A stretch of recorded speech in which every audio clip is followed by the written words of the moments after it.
So I'm going to tell you what I really hate about capitalism. For one, everybody has to have internet these days. You have to do online applications, this and that. So you have to have internet for like everything, right? You have to have your phone. Well, we used to have landlines, but now it's multiple family members need a cell phone because everybody needs a cell phone, right? So imagine life without a cell phone now. I mean, literally, you're raising the water and the land's disappearing, and that land being our choice.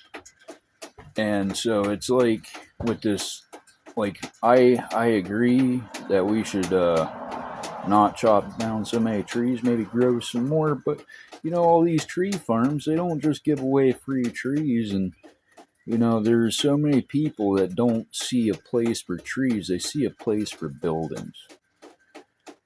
So basically, how I see this is that it's like you got cows at a pen, right?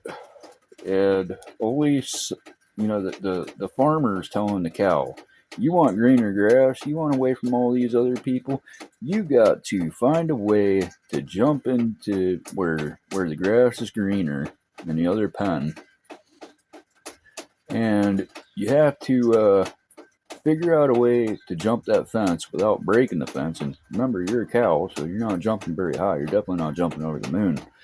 And so, unless Earth were to shatter and completely lose gravity,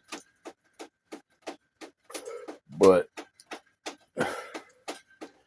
well, then you got to factor in: is it going in the direction of all right? Now I'm going way off. So you're expecting this cow to jump over the fence, but you're giving it the choice to try to jump over the fence. That's the thing. And so the cow has to figure out, it has to be smart enough to know that it needs to build a ramp.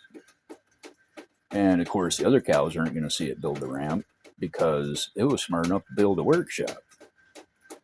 But it jumps over the fence, hopes it doesn't break its leg, and if it doesn't, that ramp's still there, and everybody else is coming over that ramp.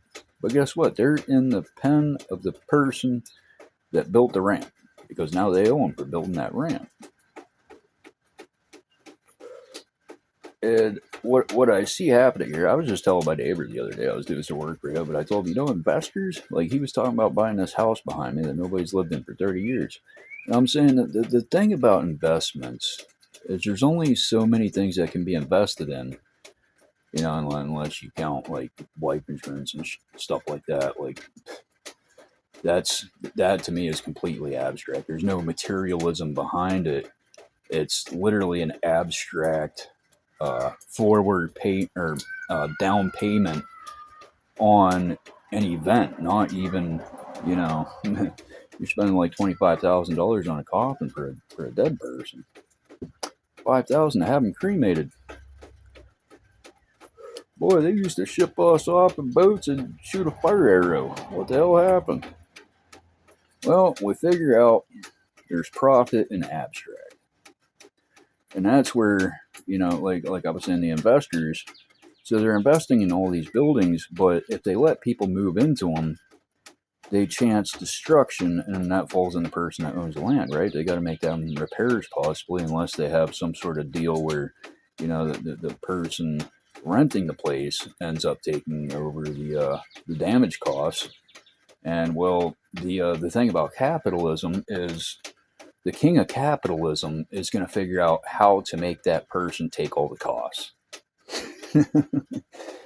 So it's like you have all these investors buying everything up, right? Well, there's only so much they can buy, and then after that, it's a chessboard, 64 spaces, and the pieces are fighting for all of them. But a way out of capitalism, like, I don't see that either. I don't see us all existing as hippies, especially human complexity. Definitely not. So we're just a complete contradiction through and through.